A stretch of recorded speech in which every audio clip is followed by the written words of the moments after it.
God's blessings to you from our family here at St. Simon of Cyrene Parish, with our ministry sites at St. Agatha and St. Martin de Porres churches. Offer this reflection on the scriptures for this coming Sunday for your spiritual nourishment and encouragement.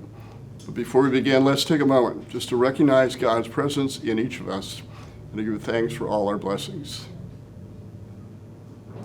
My friends, poetry is a powerful thing. It draws us out of ourselves to be drawn into something deeper, into beauty, mystery, and sometimes harsh realities that challenge us. One of my favorite poems is by Anthony Machado. It is titled "The Garden." The wind one brilliant day called to my soul with an odor of jasmine. In return for the odor of my jasmine, I'd like all the odor of your roses. I have no roses, all the flowers in my garden are dead.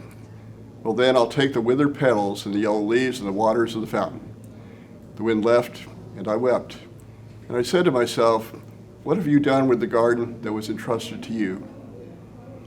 In this coming Sunday's gospel, we have a vineyard owner who employs laborers to work in his vineyard, which he has just fortified with a fence.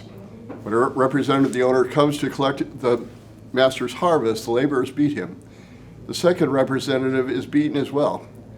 You would think the owner would have done something at this point about the laborers, but he sends his son, thinking that they might respect him, but instead they kill him. Clearly, Jesus is addressing the synagogue authorities who have managed to abuse the vineyard, that is, the teachings of the law and the prophets who they all too often rejected and even killed. He then links himself to the story. He is the son sent by the vineyard owner, God the Father, whose message they are now rejecting and seeking to destroy. We can easily adapt this story to the world as it is today. God has entrusted us with this planet, this vineyard called Earth, to exercise dominion over it, as the book of Genesis tells us. Dominion does not mean dominate. In the biblical sense, it does mean that it is something entrusted to human beings with the responsibility to care for it, so that future generations will benefit from it just as we have. In the same way, God has given us this new parish of St. Simon of Cyrene, two churches, St. Martin de Porres and St. Agatha, now entrusted by God for us to steward with unified and collective resources to bear spiritual, emotional, and physical nourishment for the entire West Side community. God has given us another vineyard for which we are called to nurture and bear fruit. That is ourselves, our body, our mind, our spirit. We are given a unique purpose, unique gifts to develop, to grow, harvest, and share for the good of our families, our communities, our parish, and wherever God might be inviting us to share. Each of us are imbued with the spark of God's Spirit, waiting to be ignited by the love of God expressed through the sacraments, through the inspiration and challenge of scriptures, and the encouragement of one another. The challenge from Jesus is clear.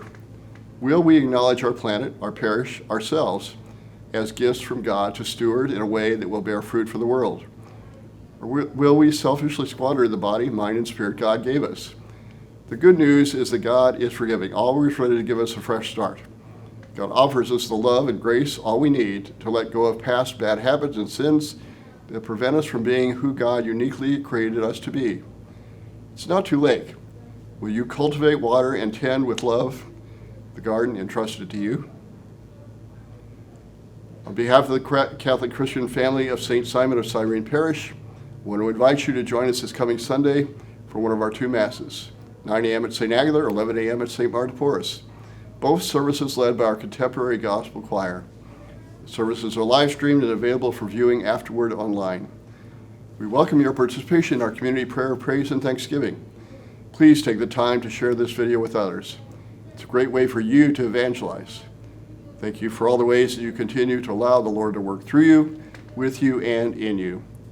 In all things, my friends, be blessed.